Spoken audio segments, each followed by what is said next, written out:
नमस्ते दोस्तों, आप देख रहे हैं पब्लिक का धमाल न्यूज में आपका स्वागत है। दोस्तों, आज आसनसोल लोकसभा क्षेत्र के तृणमूल कांग्रेस के उम्मीदवार माननीय शत्रुघ्न सिन्हा जी और तृणमूल कांग्रेस के नॉन अवेलेबल मंत्री श्री मलाय घटक जी आज बनपुर बारी मैदान में पहुंचे हैं। प्रोग्राम में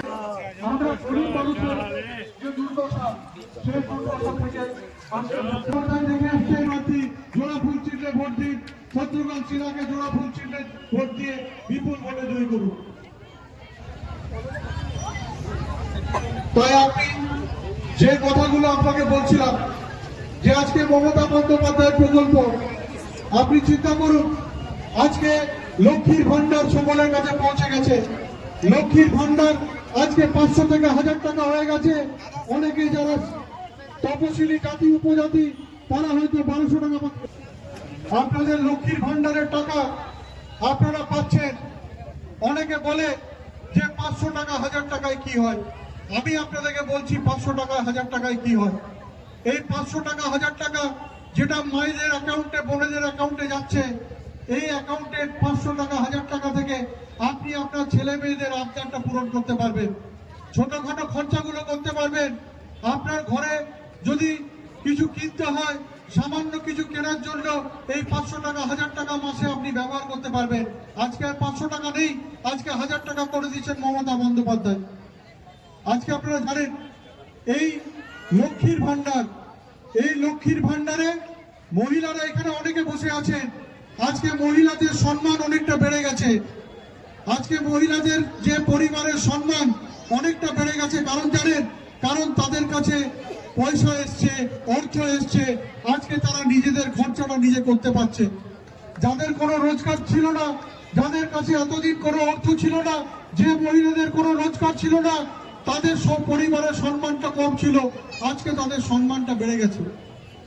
তাই আজকে আপনারা জানেন যে মমতা বন্দ্যোপাধ্যায় মহিলাদের জন্য কত কাজ করেছেন।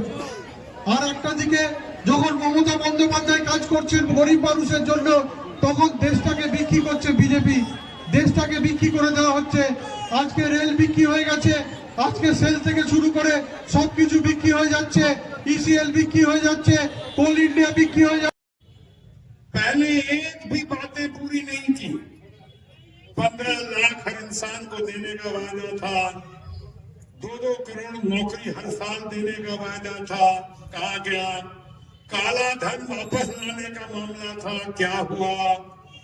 इतना बड़ा वादा था कि रोजगार देने का, और कहा कि हिंदुस्तान में दुनिया में सबसे ज्यादा बेरोजगार,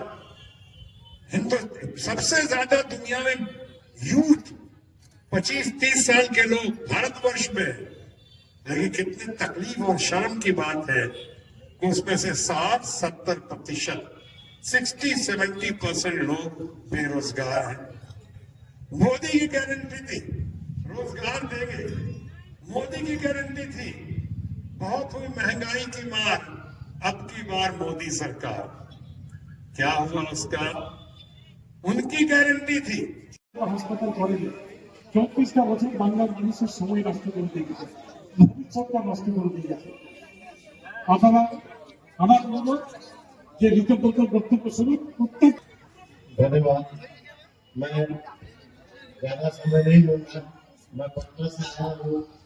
आसनसोल में सिर्फ शत्रुघ्न सिन्हा हमारे पटना में लोकसभा सदस्य थे 10 साल तक सदस्य थे, और उन्होंने जो पटना में काम किया है वो सब आसनसोल में करेंगे, इसी उम्मीद के साथ मैं आया हूँ आप लोगों को बताने कि पटना में या कहीं भी कोई किसी सांसद को, एमपी को आप चुनते हैं तो उनसे उम्मीद करते हैं कि वो आपको सुख दुख में साथ देंगे, आपके हर तरह से मदद करेंगे। तो शत्रुघ्न सिन्हा जी आपको हमेशा उपलब्ध रहेंगे। আমার বন্ধু এবার হিন্দিতে কথা বলতে বললাম उसको दूसरों से যার জন্য হিন্দিতে কথা বলবো। अगर सर के लिए एक शेर से स्टार्ट करता हूँ। मत देख के दामन में गुलाए के खाराए, मत देख के दामन में गुलाए के खाराए, ये देख के गुलशन में किस तरह बाहर आए।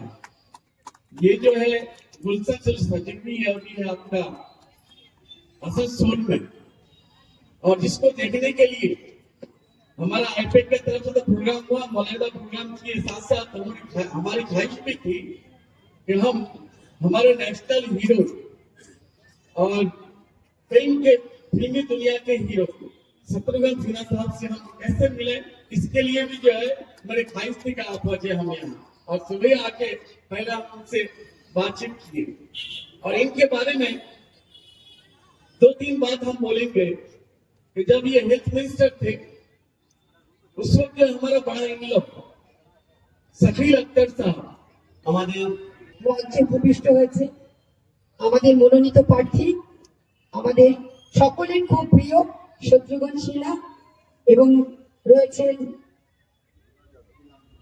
গুলাম রব্বানীজি, মাননীয় মন্ত্রী তিনি, আর ডক্টর বিনোদ যাদব, আমাদের রয়েছেন ব্লক সভাপতি অনুপ, রয়েছে লক্ষণ দা, বাপি, মঞ্চে রয়েছেন অক্ষয়, গোবিন্দ দা, এবং আমাদের সকলের প্রিয়, আমাদের যাকে বলে আমরা আমাদেরকে ভূমিপুত্র, আমাদের এই ক্যাপ্টেনরা রয়েছে, আমারই কলিগ সীমা, কল্যাণী, অশোক, আমাদের প্রিয় ভাই অশোক, পার্থ, চিঙ্কু, বিনোদ, আর আমাদের আরো যারা ভাইরা, ছোট ছোট ভাইরা, জগন্নাথ, মনু, এবং আরো সবাই, প্রত্যেকে জানাবেন আন্তরিক শুভেচ্ছা।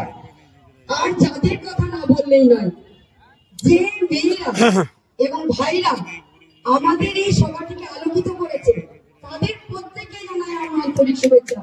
সকলে ঘরের কাজ ছেড়ে সমস্ত কিছু করে আজকে যে এতটা সময় দিয়েছে, তার জন্য আমি অনেক অনেক ধন্যবাদ, প্রত্যেকে আমার অনেক অনেক ধন্যবাদ। যদিও বিশেষ কিছু বলবো না, আমরা সবাই জানি মা বোনেদের কাছে একটাই হচ্ছে, আপনারা একটু বসে যান। মা বোনেদের কাছে আমার একটাই অনুরোধ, একটু বসে যান, এখনই আমাদের মন্ত্রী আসছে। যাই হোক, আমি একটা কথাই বলবো, সামনেই 13ই মে আমাদের ভোটের দিন ধার্য হয়ে গেছে এবং ভোটের দামামা আমাদের পেরিয়ে গেছে। তাই সেই দিনকে লক্ষ্য রেখে আমাদের নিজেদের সচেতন হতে হবে, নিজেদের চিন্তা করতে হবে আমি ভোটটি কাকে দেব, কে আমাদের পাশে দাঁড়িয়েছে। বিশেষ করে আমাদের মহিলাদের, যেভাবে আমাদের মুখ্যমন্ত্রী মমতা বন্দ্যোপাধ্যায় পাশে এসে দাঁড়িয়েছেন, যারা স্বাস্থ্য সাথী প্রকল্প আজকে মহিলার নামে হয়েছে, আজকে লক্ষ্মী ভান্ডার মহিলার নামে হয়েছে, তার মানে প্রত্যেকটি ঘরে তিনি এই মহিলাদের একটা সম্মান, ভালো সম্মান এনে দিয়েছেন। জন্ম থেকে মৃত্যু পর্যন্ত তিনি কিন্তু প্রকল্পে ভরিয়ে দিয়েছেন। আজকে 34 বছরের আগেকার কথা চিন্তা করুন, কিভাবে ছিলেন, কিভাবে বসবাস করতেন। আজকে সিপিএমদের শুধু কি করতো, ইউনিয়ন বাজি, তিনি কি করতেন, সবসময় ধর্মঘট আর কি কলকারখানা কেটে তালা লাগিয়ে দিতেন, আর কিছু না। প্রতিবাদ করার ক্ষমতাও ছিল না, কেউ কিন্তু কোনোদিন কোনো কথা বলতে পারতেন না। কিন্তু আজকের দিনে আপনারা আপনাদের স্বাধীনতা ফিরে পেয়েছেন, আপনারা স্বাধীনভাবে আপনাদের কথাগুলো বলতে পারছেন, আপনি প্রত্যেকে আপনাদের সুবিধা অসুবিধার কথা বলতে পারছেন। সেই অধিকার কে এনে দিয়েছে? আমাদের মুখ্যমন্ত্রী মমতা বন্দ্যোপাধ্যায়।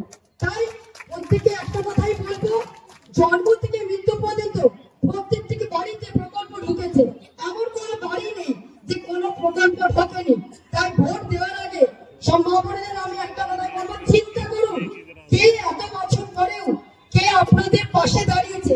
আর বলছেন বিজেপির কথা, উনি তো শুধু গ্যারেন্টি দিয়েই যান, কোনো সময় কোনো কথায় পশ্চিমবাংলার বুকে যেটা নিয়ে এসছেন সেটা হচ্ছে মমতা বন্দ্যোপাধ্যায়। আমরা যদি দেখি যে প্রকল্পগুলো নিয়ে এসছেন, সেগুলো নিয়ে এসছেন মমতা বন্দ্যোপাধ্যায়। পরিবর্তে কি নিয়ে এসছেন? পরিবর্তে তারা প্রতিশ্রুতি দিয়েছিলেন কেন্দ্রীয় সরকার, কিন্তু একটাও পূরণ করেনি, সেটা পূর্ববর্তী বক্তারা বললেন। ওনাদের এজেন্ডা কি বা ওনাদের কর্মক্ষেত্রটা কি?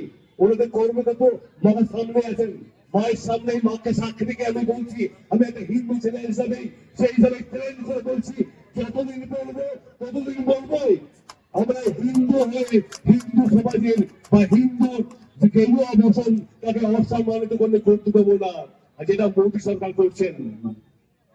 और आज जहानारा को कांग्रेस समर्थित कर रहा है और वोट देने की बात कर रही है, उससे पूछिए जहानारा सीपीएम के कैंडिडेट थे कि आज जो कांग्रेस को मार करके पश्चिम बंगाल की गद्दी पर बैठे हमारे 34 साल कांग्रेस सरकार राज किया और उसी का समर्थन मिला करके आज कांग्रेस और सीपीएम यहाँ पर आए हैं। मैं बोलना चाहूंगा कि चोर चोर में सेना भाई, सीपीएम कांग्रेस भाई, सीपीएम कांग्रेस आई। डिबरी में तेल नहीं, झोपड़ी अनार है, सीपीएम को वोट देना बिल्कुल बेकार है। ये नारा हम लोग जमाने में बोलते थे, लेकिन हम लोग सवाल करना चाहते हैं कि 11 से लेकर के आज हम लोग 24 के बीच में दीदी 15 साल के अंदर में बंगाल को सजाई है, सवारी है। लेकिन सवाल आता है कि 2014 में देश के प्रधानमंत्री माननीय मोदी जी वो क्या नारा देकर गए थे कि 2 करोड़ नौजवानों को नौकरी दूंगा और 15-15 लाख रुपया में गरीब माँ बापों के अकाउंट में खाता में पैसा ला करके दूंगा और जितना हमारा पैसा विदेशों में पैसा है काला धन मैं लेकर के आऊंगा, दाऊद को पकड़ के लाऊंगा। किसी को पकड़ के नहीं लाए और ना तो काला धन हमारे हिंदुस्तान के किसी गरीबों के কারণ ওরা বলছে না राम को लाए हैं, तो वो लोग राम को लाने वाला कौन होता है? राम तो हम लोग को लेकर आया। এইভাবে আমাদের প্রভু শ্রীরামকে অনেক অভিনয় করছে, প্রভু শ্রীরামকে হাতিয়ার হিসেবে ব্যবহার করছে ভোটের প্রচারে। মানুষ সবই বুঝছে যে ধর্মকে নিয়ে তারা যেভাবে ছিনিমিনি খেলছে, সেটা তার জবাব এই লোকসভা নির্বাচনে মানুষরা দিয়ে দেবে। আমরা দেখেছি যে সংসদ যে ভবনটা তৈরি হলো, যে আমাদের ভারতবর্ষের রাষ্ট্রপতি দ্রৌপদী মুর্মু মহাশয়া তাকে নিমন্ত্রণ করা হলো, কারণ তিনি একজন এসটি ঘরের মহিলা, তাই তাকে নিমন্ত্রণ। আমি আমার মঞ্চ লিখে দেবো এবং তার সাথে সাথে সবাইকে আসন গ্রহণ করার জন্য অনুরোধ করবো। আমাদের এর পরের বক্তা এই দলের চেয়ারম্যান এবং 96 নম্বর ওয়ার্ডের কাউন্সিলর ভাই শ্রীরামদাসের বিয়ের কথা আজকে আমার শত্রুঘ্ন সিনহার সমর্থনে এই জনসভা থেকে বলার জন্য অনুরোধ করবো।